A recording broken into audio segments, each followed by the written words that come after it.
আসসালামু আলাইকুম রহমতুল্লাহ বারাকাতু। আজকে আমরা যে কিতাবটি নিয়ে আলোচনা করব তার নাম হলো তাইসিরুল মুক্তাদি। যে কোনো কিতাবের আলোচনা করার পূর্বে ওই কিতাবের লেখক পরিচিতি সম্পর্কে জানা অত্যন্ত জরুরি। তাই চলুন জেনে আসি তাইসিরুল মুক্তাদি কিতাবের লেখকের সংক্ষিপ্ত পরিচিতি। তাইসিরুল মুক্তাদি কিতাবটি যিনি লিখেছেন তার সম্মানিত নাম হলো আবদুল্লাহ গাঙ্গুহি রহমতুল্লাহ আলী। তিনি 1258 হিজরিতে ভারতের উত্তরপ্রদেশের গাঙ্গোহ নামক স্থানে জন্মগ্রহণ করেন।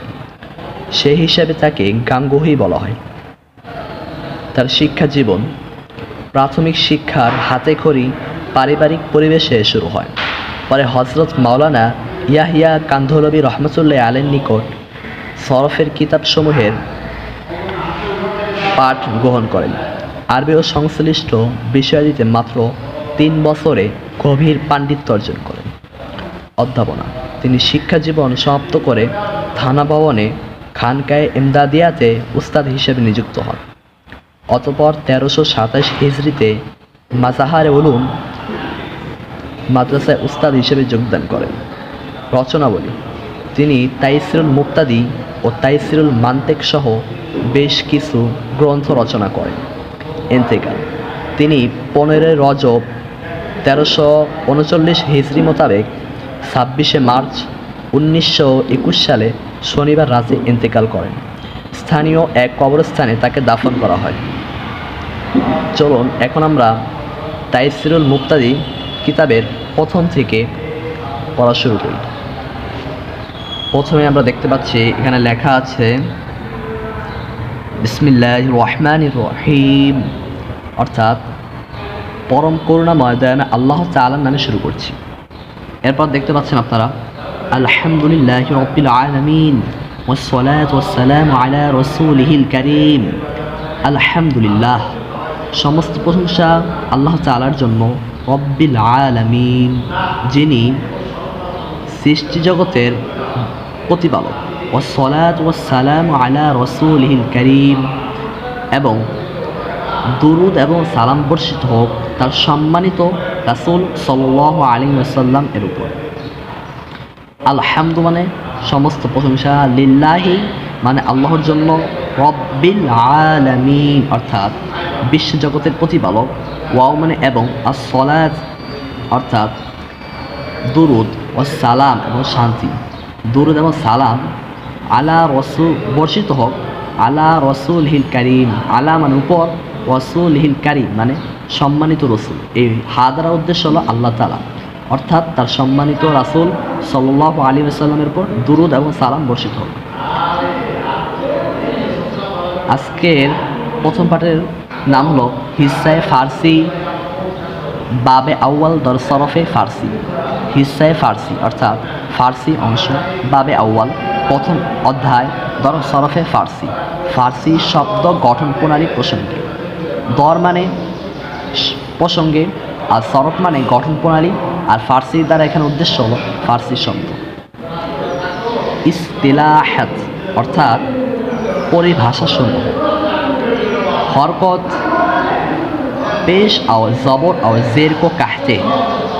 হরকত বলা হয় পেশ এবং জবর এবং জেরকে। মুতাহাররিক জিস হরফ পার হরকত হো, যেই হরফের উপর হরকত হয় তাকে মুতাহাররিক বলে। জম্মা পেশ, ফাতাহা জবর, কাসরা জের, অর্থাৎ জম্মার অপর নাম হলো পেশ, ফাতাহ এর অপর নাম হলো জবর, কাসরা এর অপর নাম হলো জের। মাজমুম জিস হরফ পার পেশ হো, যে হরফের উপর পেশ হয় তাকে মাজমুম বলে। মফতুহ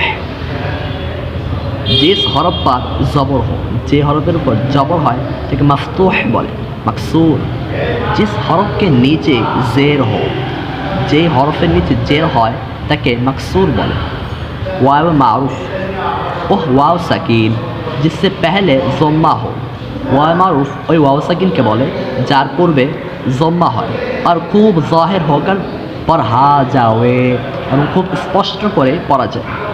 जैसे যেমন নূর, এখানে নূরের মধ্যে ওয়াওটা সাকিন হয়েছে এবং তার পূর্বে একটা পেশ হয়েছিল। এই কারণে এই নূর শব্দটিকে স্পষ্ট করে পড়া যায়, যেমন নূর। ওয়াও মাঝুল ওহ ওয়াও সাকিন, ওয়াও মাঝুল ওই ওয়াও সাকিনকে বলে जिससे पहले जम्मा हो, যার পূর্বে জম্মা হয়, আর খুব জাহির হোক না পড়া যাওয়ে, কিন্তু খুব স্পষ্ট করে পড়া যায়, যেমন जैसे कोर, যেমন কোর। ইয়ায়ে মারুফ ওহ ইয়া সাকিন, ইয়ায়ে মারুফ ওই ইয়া সাকিনকে বলে जिससे पहले কাসরা हो, যার পূর্বে কাসরা হয়, আর খুব জাহির হোক আর পড় হি যাওয়ে, এবং খুব স্পষ্ট করে পড়া যায়, যেমন নাবি। নাবি শব্দের ইয়া হলো সাকিন এবং ইয়ার পূর্বে একটা জের রয়েছে।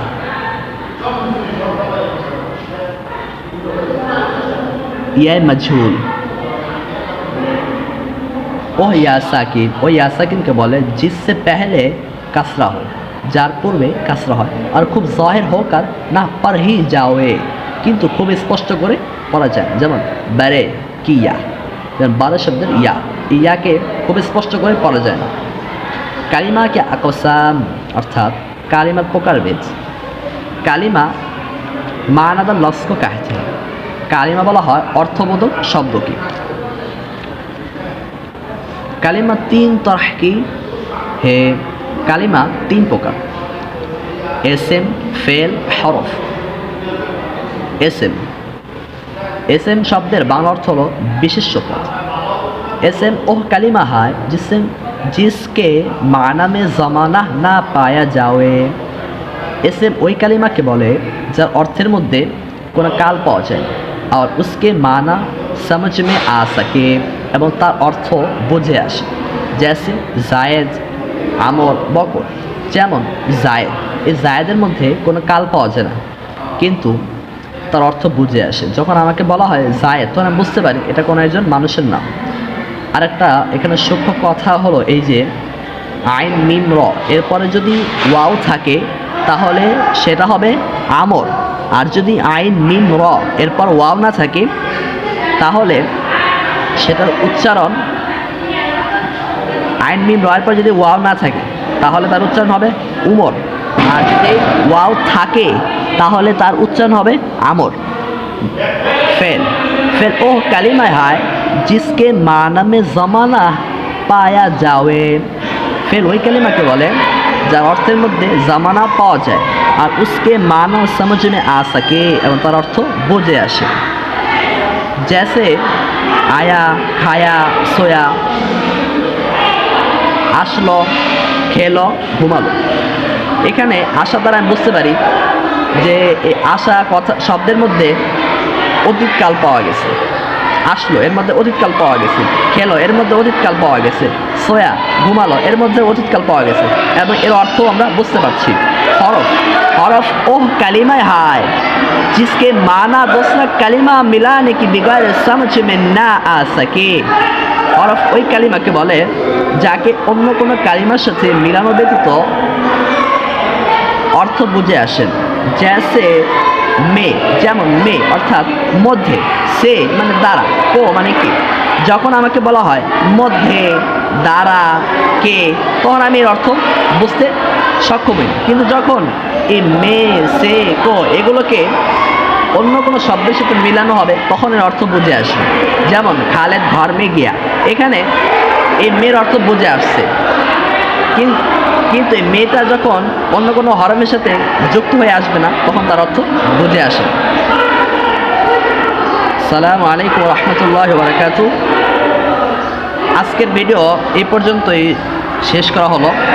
ইনশাআল্লাহ আগামী পর্ব থেকে আমরা জামানা এর আলোচনা পাঠ দিব আপনাদের সামনে ইনশাআল্লাহ।